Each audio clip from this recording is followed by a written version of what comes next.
Hi everyone!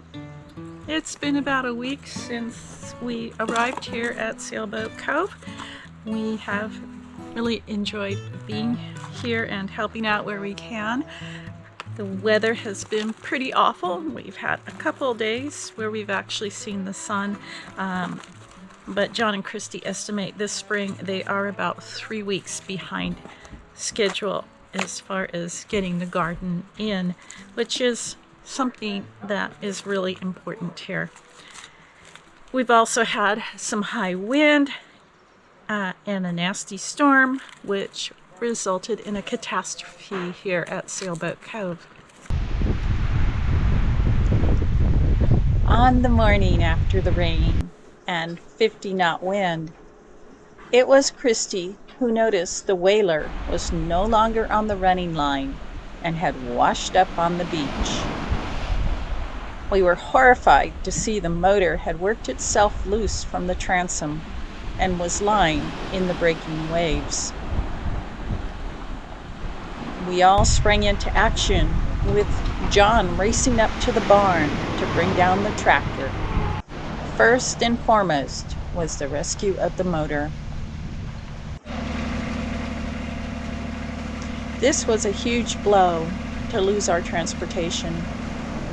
Sailboat Cove is a 4-hour hike from Kodiak's closest road. Although John and Christy have a heavier, more substantial skiff, it has a leak, is difficult to launch, and because of an unreliable bilge pump, cannot be left overnight on the running line.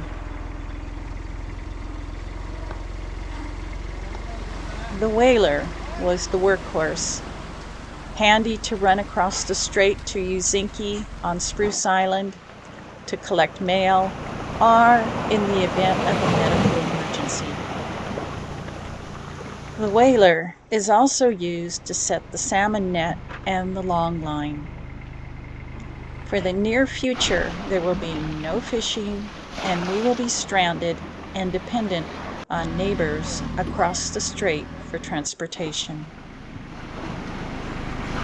The plug on the whaler was removed and the boat was bailed to lighten the weight before John lifted it out and rolled it up the shingle for further examination. Luckily, the whaler sustained only cosmetic damage, the silver lining in the cloud.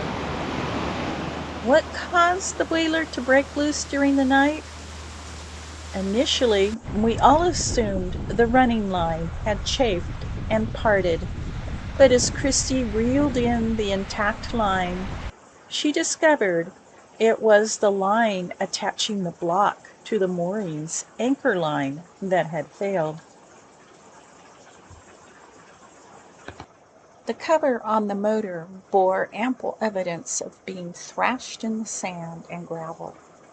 Immediately upon securing the motor up at the barn, John sprayed everything with fresh water.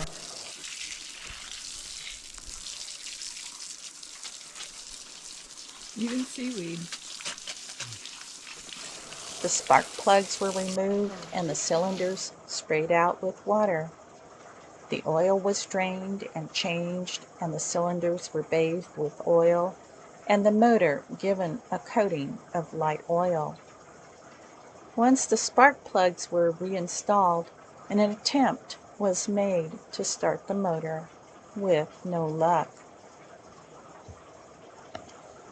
That evening, the guys watched several YouTube videos concerning resurrecting motors that had been immersed. In the morning, the spark plugs were once again removed. What is it? Crud in there. There's crud? What kind of crud? This one is clean. Is it grit, Clark? Yeah, grit.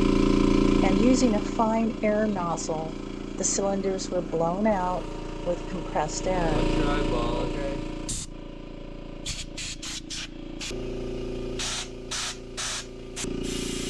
The carburetor was removed. Oh, there's sand in the carburetor. Oh no. Oh, gross. No wonder it didn't start. No wonder it didn't start. Disassembled, cleaned with brake cleaner, and sprayed with air. blowout. Let's make sure. Nothing I too see loose on sand in there. Oh, we need to take this valve out. Okay. The electrical so blue on connections blue were go taken together. apart and There's a cleaned. blue. After all the parts were That's right. reassembled, You can get everything was given a final spray of brake cleaner. Then, with fresh gas and great hope, the fuel bulb was primed, and John pulled the starter cord. And pulled, and pulled. Hopes were dashed, and Lee and John are talking about repeating the whole process again, or maybe exploring other options. Friends and neighbors have related stories of drowned motors and or boats breaking loose from running lines. It has made us feel marginally better that we are not the only ones to suffer this misfortune. For now, everyday chores intrude, and the motor has been put aside. It goes all the way down here. The split? Look, Oh no. Dang. the big piece is gone. Oh no. So several places. So, Actually, there were two of them split. This one was split in several places. do you want me to get all that junk out of your way? No, I think it'll be okay. The PEX tubing, which supplies water throughout the hoop house, had cracked from UV exposure and freezing temperatures, and some portions of the hose even broke apart during the removal process. The tubing was measured and the repair has been made.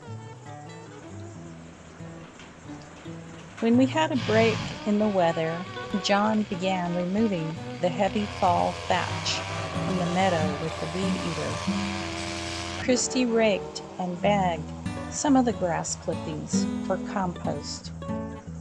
And while the guys were busy with the motor and other projects, Christy continued planting the garden. In the next video, she will share some of her knowledge gained over the many years that she and John have been growing their own food. So, until then,